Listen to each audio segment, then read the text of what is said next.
In the beginning, we all write about our personal experience, and we try to generalize it so that it could be of interest to other human beings, because no matter how special we seem to be to ourselves, we are in the same time just a common case, and what we experience should be something that is experienced also by other human beings.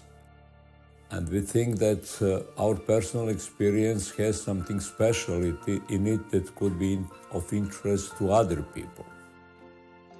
Later, we discovered that we should also write about what we don't know, and this is to imagine how other characters of our work should feel about the world. Let me give an example. I usually ask my students to try to write their stories from the point of view of someone of the opposite sex. I ask male students to write about female characters, to try to see the world through their eyes, and vice versa. Eventually, every writer should be capable of writing not only about him or herself, but universally to be able to write through the points of view of all possible humans who could be characters in their stories.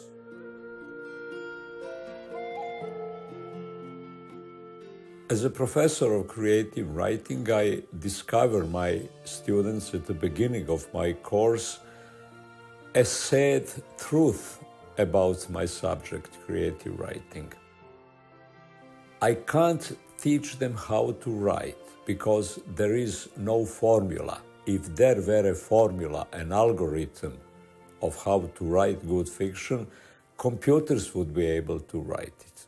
What I can do is to teach them what not to do if they want to be good writers.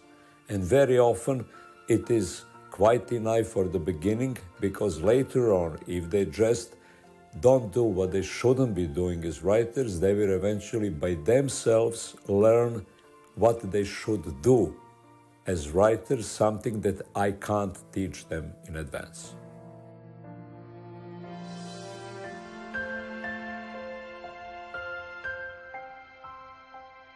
You know, what is the difference between a writer and someone who is not a writer? The writer tried at one point to be a writer. Those who never try, they will end up but not knowing whether they're talented or not. Just with writing, try your hand at it. You have nothing to lose. If you're not talented, you haven't lost anything. But if you are talented, and if you don't try your hand at it, you have lost everything.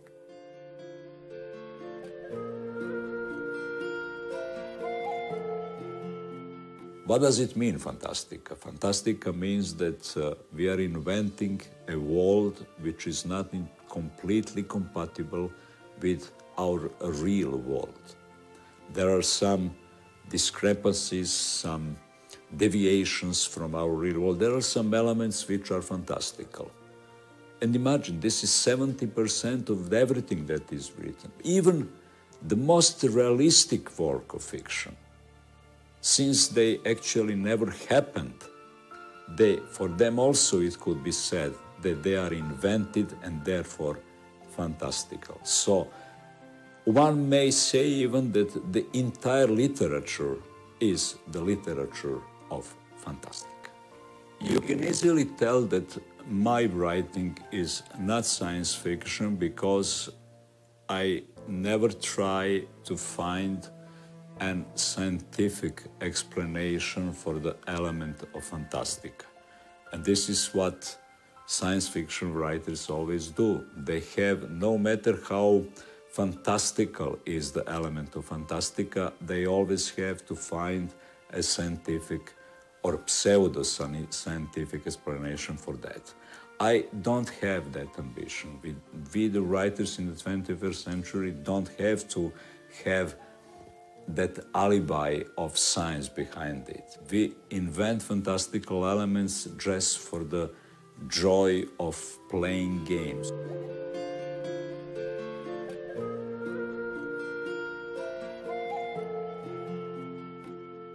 How comes that readers throughout the world, I'm dealing, okay, my characters, my protagonists of my stories are dealing with issues that are common to us all, human beings. These are the fundamental questions we eventually start asking ourselves. What is the meaning of life? Of course, they never ask that question in that form, but eventually they face the so-called set of final questions. And when we start asking these final questions, it doesn't matter from what culture we come from what language, from some country, from what faith. We're just mortal human beings who have somehow to find answers to our mortality. And this is one of the greatest challenges of literature, and maybe the fundamental reason why do we write literature in the first place.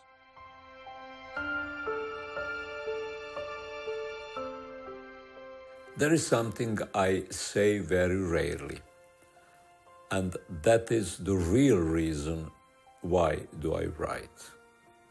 To put it very simple, I write in order to cheat death.